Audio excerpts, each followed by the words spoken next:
Hello. I want to talk about a unfortunate problem that's affecting quite a few companies these days. Funding is more difficult. Companies that raised ages ago are finding it more difficult to raise a next round today, or perhaps even a first round. But this is specific about companies that have already raised SEIS or EIS and are having trouble doing another round, and perhaps have an acquisition offer. So one of the challenges, one of the joys of SEIS is if the investor keeps their shares for 3 years and sells after that, they pay no capital gains tax. But if they sell their shares within 3 years, not only, they have loss, not only can they not claim loss relief, but they will lose their existing investment unless the company goes into liquidation. So, a growing number of founders are finding themselves in a very difficult situation where perhaps, and this is, if this affects you, then this video is here to help, which is your business, you're struggling to find investment for the next round, but you do have an acquisition offer. That's fantastic. The acquisition offer is not that great. If the acquisition was great, probably people wouldn't make a fuss about it. But the acquisition offer is maybe less or similar to your last round valuation. It's within 3 years of the last round. You've had SEIS investors in the last round. In particular, you've had an SEIS fund because they some of the most difficult with regard to enforcing this. So when you had your last round, if you had investment from SEIS investors in the round, you would have had in your shareholders agreement some provisions that would say you would use best efforts or all reasonable efforts, or you'd guarantee to preserve the SEIS of the investors. Now, hopefully, the provisions haven't said you would guarantee or you would warrant, because you don't know what will happen next in your business.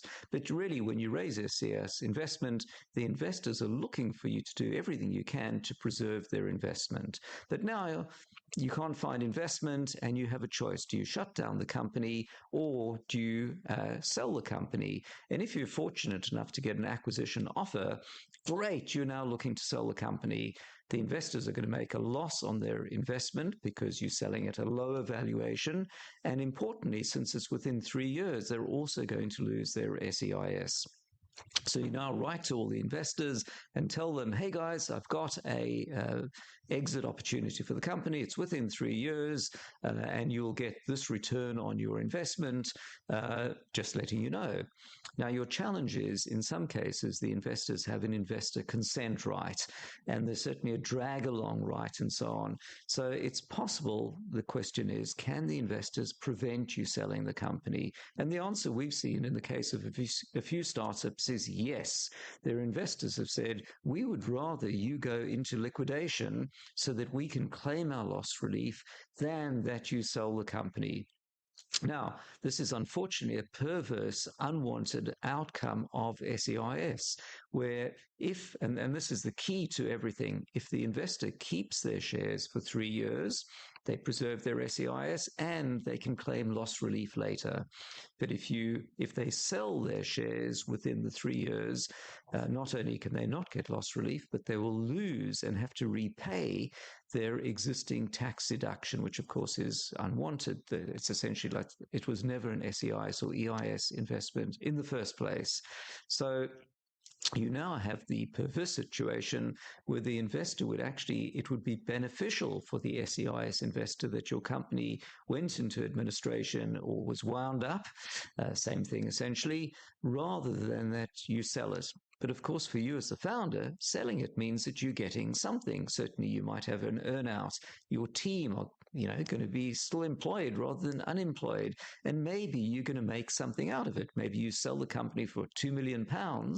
Your last funding round was at a £5 million valuation. The founders still own, let's say, 70%. So for the founders, it's a win. Not a huge win, but you're going to share £1.5 million or thereabout. That's not bad.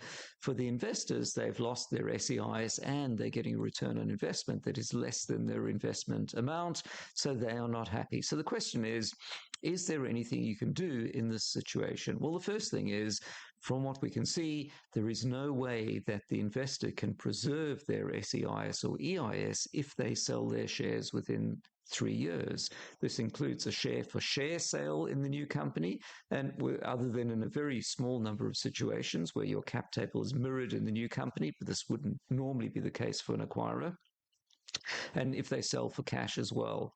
So in all cases, an investor will lose their SEIs and have to potentially repay their existing SEIs tax deduction if they sell within 3 years, unless the company goes into administration when the 3-year rule is waived.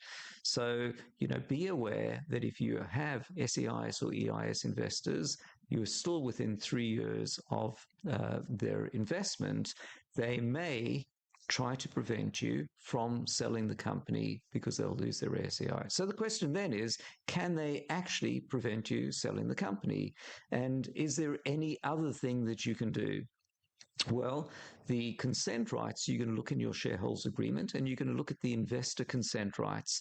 And if the investor has a consent right or there's investor majority consent on selling the business, then the answer is yes, the investors can prevent you doing that sale, which then means the company has to continue. And of course, as the board of directors, you may decide to wind up the company, and then you have the unwanted effect. Other possibilities include seeing how you can prolong the company so that the sale only completes after the 3-year period. So if it's a few months away, maybe you keep the acquirer company on hold. Maybe in the alternative, you can do, for example, an IP license so that they're licensing the intellectual property. Maybe you can, bring the company's burn rate to zero so that the person the company that was going to acquire you is essentially now you're all employed by them, or they're paying your salaries so that you're not burning money, so that you can continue up to the 3-year period. The investors get their loss relief if they sell after that, if you're selling at a loss. All of this, of course, makes things somewhat more complicated. The acquiring company might be happy with this. They might be unhappy with it. But probably the only solutions available to you are, one, persuade the investors that they should, dems the brakes. Number 2, put the company into liquidation and see what are the next steps. If it's a voluntary liquidation, you may be able to pick up the assets and run with it. And actually, your SEIS investors might be quite happy that's the case, because they're better off with that than the company selling. And the third one is to see how the sale cannot be a sale. Obviously, not doing anything to defraud HMRC, which would be bad, but to come to an arrangement that sees that essentially the running costs of the company are met by the potential acquirer for some months or whatever period until the 3-year period is up, in which case the sale can progress as a sale. Hope that helps. If you've got any more questions, reach out to us at SeedLegals, hit the web chat bubble, and we'll see how we can help in your specific case. Thank you.